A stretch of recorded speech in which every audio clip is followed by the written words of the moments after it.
Hi everyone. Welcome to the channel.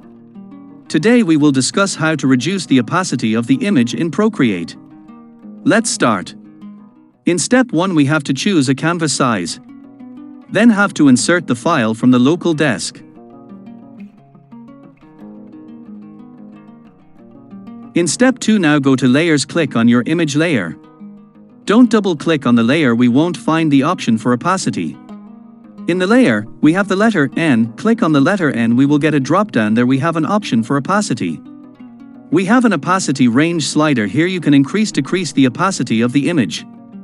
We have multiple options on layer. Multiply, darken color, hue, saturation, color, luminosity. Like this we have more options in Procreate, we will explore the tool coming days.